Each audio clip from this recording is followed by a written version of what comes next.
Assalamualaikum warahmatullahi wabarakatuh.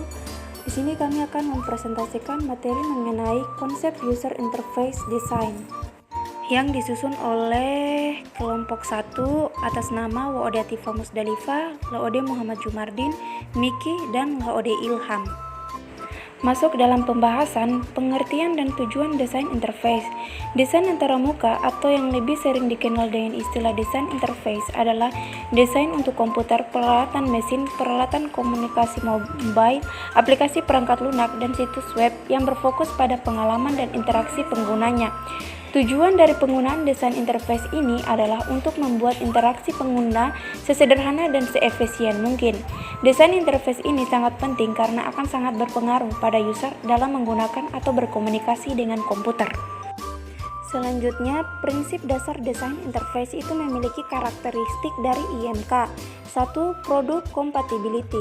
Product Compatibility adalah sebuah aplikasi antaramuka yang harus sesuai dengan sistem aslinya.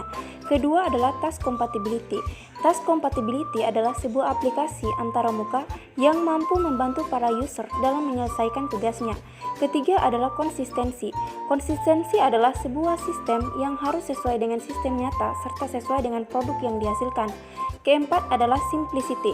Simplicity adalah tidak selamanya antaramuka yang memiliki menu banyak adalah antaramuka yang baik. Kelima adalah direct manipulation user. Direct manipulation user berharap aplikasi yang dihadapinya mempunyai media atau tools yang dapat digunakan untuk melakukan perubahan pada antaramuka tersebut. Keenam adalah kontrol. Kontrol adalah kejadian salah ketik atau salah entry merupakan hal yang biasa bagi para seorang user, akan tetapi hal itu akan dapat mengganggu sistem dan akan berakibat sangat fatal karena salah memasukkan data. Ketujuh adalah flexibility atau fleksibel. Fleksibel merupakan bentuk dari solusi pada saat menyelesaikan masalah. Kedelapan adalah responsiveness. Responsiveness adalah teknologi komputer semakin maju sesuai dengan tuntutan kebutuhan manusia. Aplikasi yang dibangun pun harus mempunyai reaksi tanggap yang cepat terhadap perintah dari user. Kesembilan adalah invisible teknologi. Secara umum, user mempunyai keingintahuan sebuah kecanggihan dari aplikasi yang digunakannya. Kesepuluh adalah ease of learning and ease of use. Kemudahan dalam mengoperasikan aplikasi hanya dengan memandangi atau belajar beberapa jam saja. Desain output dan input. Pengertian output dan input. Desain output adalah komponen yang paling dapat dilihat dari sistem informasi yang bekerja atau berfungsi. Oleh karena itu, output sering menjadi basis penilaian akhir manajemen terhadap kesuksesan sebuah sistem. Kedua adalah desain input. Untuk menginput data ke dalam komputer, analisis sistem harus mendesain dokumen sumber, screen input, dan metode serta prosedur untuk memasukkan data ke dalam komputer, dari konsumer ke forms ke staff entry data ke komputer. Perbedaan data capture dan data entry. Data capture adalah identifikasi dan penambahan data baru.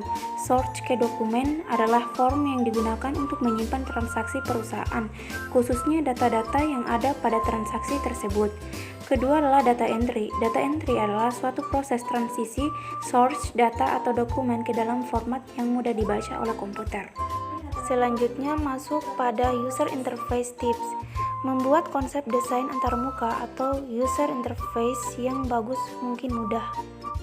Jadi kita harus membuat konsep desain antarmuka user interface yang meliputi ketahui karakteristik, 2 pecahkan masalah, 3 tetap konsisten, 4 penempatan, 5 toleransi kesalahan pengguna, 6 buatlah sesederhana, 7 lanjut terus. Selanjutnya prototyping tips atau prototipe merupakan salah satu metode pengembangan perangkat lunak yang banyak digunakan. Dengan metode prototyping ini, pengembang dan pelanggan dapat saling berinteraksi selama proses pembuatan sistem.